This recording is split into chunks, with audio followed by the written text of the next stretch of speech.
back here to Before the Bell here on MMA Oddsbreaker. That's Nick Kalikas. I'm Frank Trigg. This week, of course, another event. Last week, of course, was amazing in Madison Square Garden. 3 champs, 3 different belts.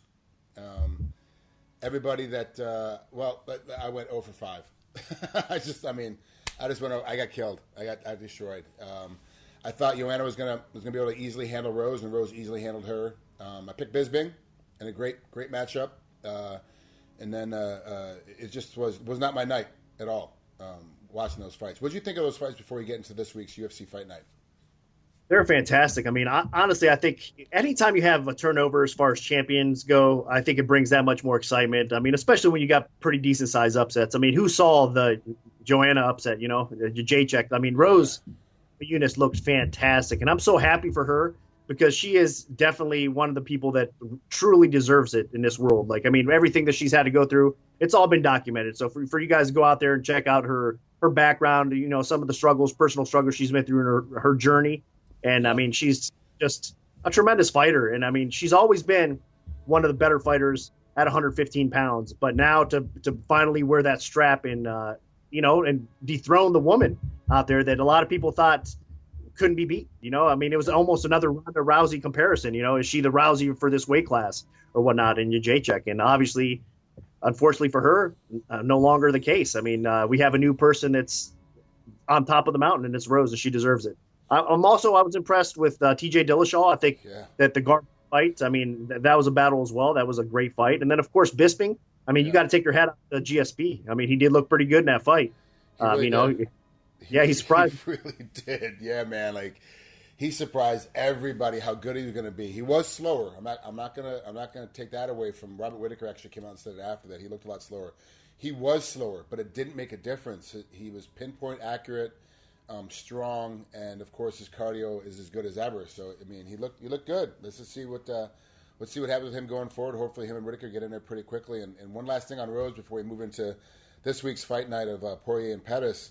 That Rose is going to kind of change how champions are viewed now. There's no more trash talking, at least coming from her. She's kind of already set the standard where she's, no more hate. Let's just love, and we're able to do something that we're able to do. We're allowed to do it. We love to do it. Let's just make it fun as opposed to ours grinding. So I'm interested to see what happens with Rose stock as she flips the script on the guys like McGregor and Garbrandt and those guys that were the champs that kind of wanted to talk and run their mouths and make it and sell it. Let's see what happens now if Rose can make the anti-sell to sell and see if we can't get back to that stage again. But it's going to be fun.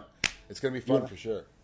Yeah, I'm glad you brought that up, actually, because if you think about it, if you look at what happened, I mean, last weekend with the champions, Joanna Jacek, she was running her mouth. She was saying the boogie woman's coming for you. She was being pretty bad as far as, not the most humble fighter, put it that way.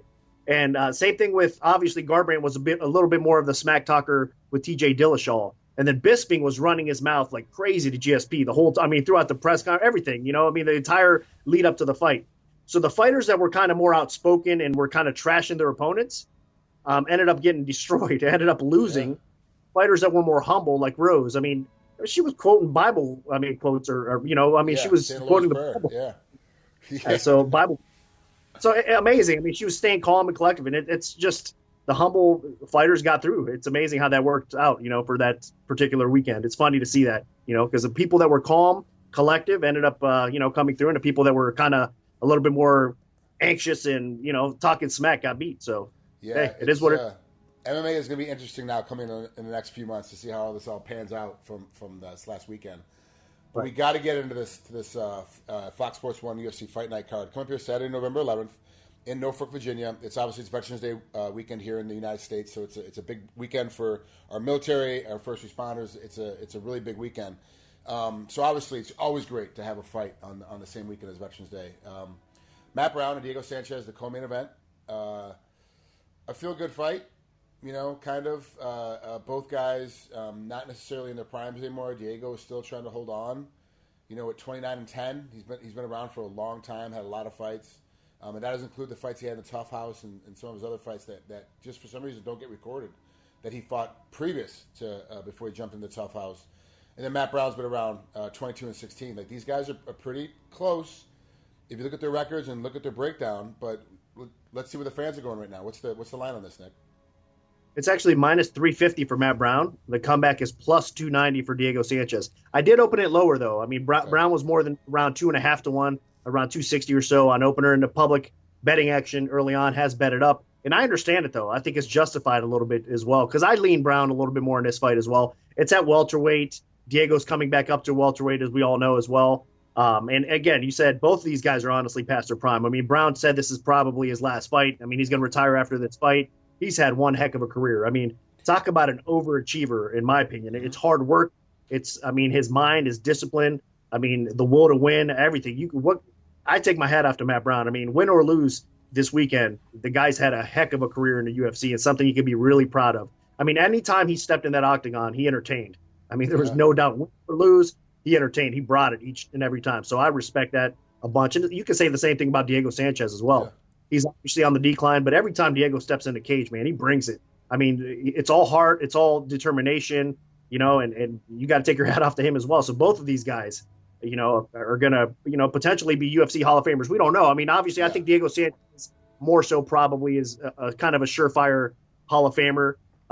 Matt Brown might be on that borderline, of course. I mean, you can argue that, back and forth, but I'm telling you, some of just the way he put on a show for the crowd and everybody out there, he was always coming to fight. I would side with him actually to get in just because of his career and just the wars that he put on. But again, that can be debated, obviously. But both these guys are tremendous athletes, tremendous performers out there. So I'm looking forward to the fight. But I just think stylistically, if Diego Sanchez cannot get the fight to the ground and control this fight, he's probably going to get knocked out. I mean, Brown's going to be a little bit too much for him to beat, obviously. So I think that's how it plays out. I think Brown ends up keeping the fight upright, and he probably knocks Diego out. And I agree. I really don't see this fight going any other way, other than Diego shooting at the exact right moment when Brown throws a big haymaker and happens to slip into his back and catch him in full side. Is the only way really I see Diego being able to take Matt down. If he catches him and then dumps him in guard, Matt's getting back up again. Gets in half guard, he's getting back up again. Unless he gets in full side, Diego just, stuffs him, holds him down, sits on him, is the only way he's going to be able to kind of win out that round. And I don't see it happening 3 times in a row in 3 different rounds for him to be able to finish the fight. And be able to maintain the fight and hold it to win the scorecard. So I do think Matt Brown's going to knock out Diego. It's unfortunate because Diego does bring it every single time, like you said. He absolutely wants to try to win every single fight. So it's interesting to see, these guys in their decline, how they're still hanging out. Matt, like you said this is probably going to be his last fight. I wonder how much longer Diego's going to go. He's been in for a long time. He's getting older. He's got to know. He's got to see that, hey, I'm not the guy that's at the top of the heap anymore. I got to find something else to do. But, I've said about other fighters, and they've kept on fighting for years and gone on and won championships again. So you never can tell. Yeah, and he's probably the type of guy that's not going to want to hang him up. It's in his blood. It's so, deeply rooted for him. It's going to be hard for him to hang him up, I think. But, yeah, I think it's almost time for Diego to hang him up as well. I don't want to see the guy absorb more punishment, especially this late in his career. If he does suffer a knockout, consider it. Maybe go out there and have one more fight like Brown's doing right here.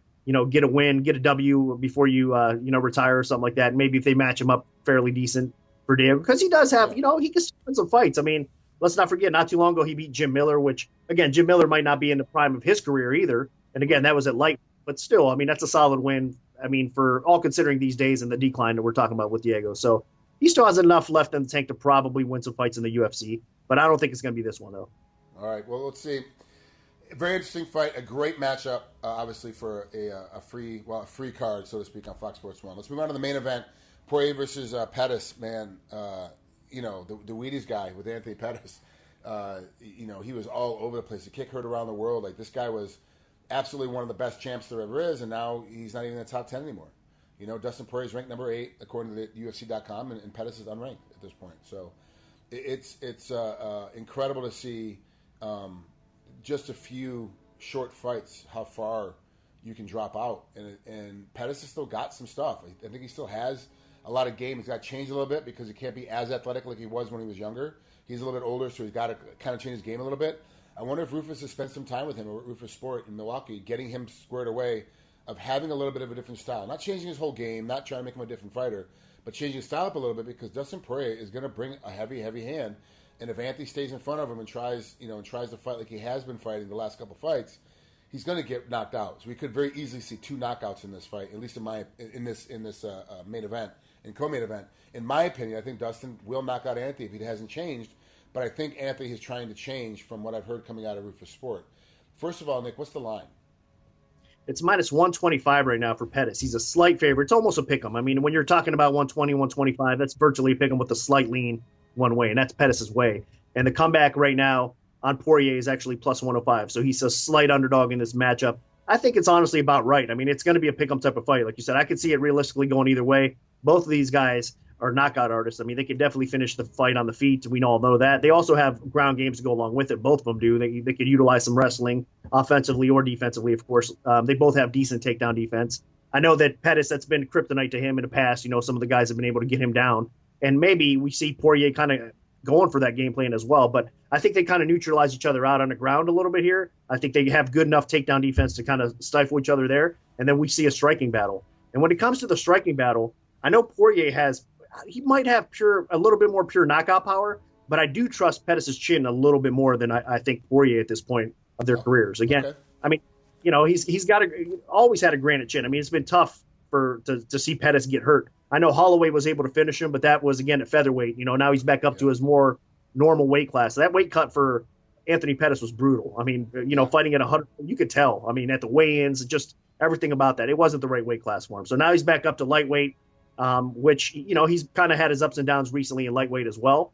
But I think in this fight here, I'm going to kind of pick him to win. I think, again, it's not a confident pick because both these guys are good enough that they can finish each other, like I said. But I think I trust his chin just a little bit more, and I'm expecting this fight to kind of play out on the feet. So if that's the case, it'll be a great striking battle back and forth, but I lean a little bit more towards Pettis. So let me go back to the co-main event. Your finalized pick is what's your final pick on the co-main event? Matt Brown.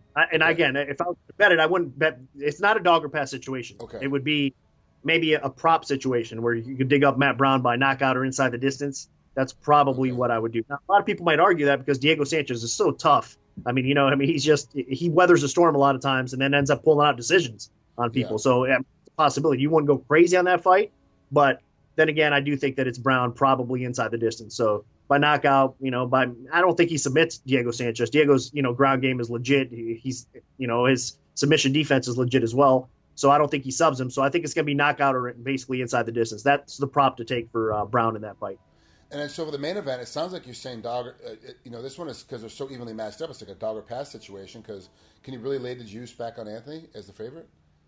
I mean, it's close enough that. Okay. I'm not intrigued by the plus 105 yet. I mean, maybe if it was plus 150, of course, I'd hop on it and take Poirier, because then you're getting some true value. But it's still hovering around pick'em, plus 105 or so. No, I mean, it's hard for me to take this fight at all. I mean, I would lean a little bit more towards Pettis. So if I was forced to make a play on this fight, I would probably pass, honestly, realistically. Like for me right now, at this point, I don't think I'm going to make a play on this fight either. Any which way, whether it's a total, a prop, or anything, I'll probably leave it alone. Because again, to me, I got to kind of see what they each have left and how they look. Because to me, they've had their ups and downs. Even though Poirier, a lot of people might think he's been more on the, on the climb, he's getting a little bit more respect. He's winning more fights a little bit more consistently. Let's not forget, he's had some struggles recently as well. He's had some wins, but I mean, he's kind of eked them out. I mean, that Jim Miller fight, as it progressed a little bit, it was tighter than people thought for sure when he fought Miller as well. Right. And then last fight, that was close as well. I mean, I thought he was going to destroy Alvarez, and he did early on in that fight. But the problem was, as the fight progressed a little bit, he let Alvarez stick around, and the fight got tighter and tighter. Yeah. So obviously it turned into a no contest, I believe, or whatnot. So, But that said, I mean, we've seen Poirier, maybe winning a little bit more consistently recently, but at the same time, he hasn't looked the greatest either. So I don't know. I mean, this is tough for me. I think it's going to be a great main event. We probably see a finish, but it's nothing to be overly confident with for sure.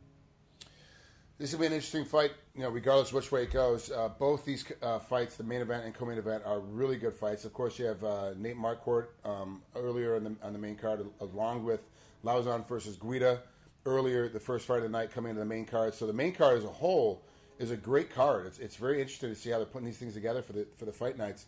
Let's not forget that Dotson highlights the prelims. This is John Dotson highlights the prelims. This is a really good card that they put together.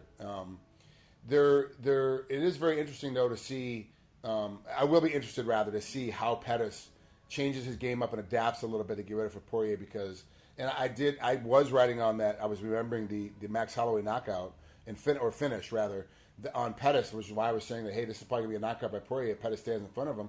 I did forget that was at 45. That was at such a low weight class, and now that he's back up to 55, he's got more energy, and he has more water in his head, which means he can take a lot more damage, and that's just how the game is played.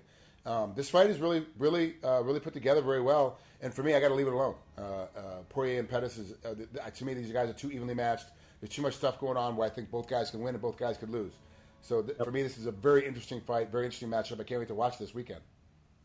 Yeah, I agree with you completely. It'll be a good card for sure. Like you said, man, on the prelim, the headliner, Moraes versus Dodson. Are you kidding me? I mean, that's an awesome fight. That could be a headliner. I mean, they could really be the event on this card. You know what I mean? Oh, absolutely. Period. Absolutely. I mean, so, it's actually, and then you're looking at on the early prelims, you have Court McGee and Sean Strickland. That's the early prelim. You're like, there's names, guys that are still contenders or one fight away or 2 fights away from being back into the top 10 on this entire card. And of course, we get to see the return of Sage Northcutt. Let's see how he does in this one against Quinones. So that was another interesting matchup all the way around. So anyway, I like this card top to bottom. Another great job. So we'll see how this all pans out. We'll see how these fights come together, and let's hopefully this week we do better than at least I do better than I did last week, because last week I got beat up. But last weekend everybody got crushed as far as picks. As far as bets go, a lot of people got beat. So yeah, I mean, there's nothing to be ashamed of there. It happens sometimes, you know. So for MMA Oddsbreaker Premium, at least, we had a winning event. So we ended up profiting a little bit there too as well. So it wasn't all that bad. But yeah, I get it, man. And you're not, like I said, you're not the only one who got the picks wrong out there with some bets. I mean, a lot of people just got destroyed on that card. I mean, like I said, when craziness like that happens, when you see that many sets, especially the top heavy, the main card of the fight, everybody's kind of sitting there scratching their head, and most of the time watching their money go bye-bye if they betted. You know what I mean? Not the win. So totally got it. All right, well, that's Nick Kalikas. I'm Frank Trigg, and that's it for this week here on MMA Oddsmaker with Before the Bell. Wait to see you next week. Hopefully, this will be great. If you get a chance, check out MMA Oddsmaker Premium for all your betting needs. Take care. We'll talk to you soon.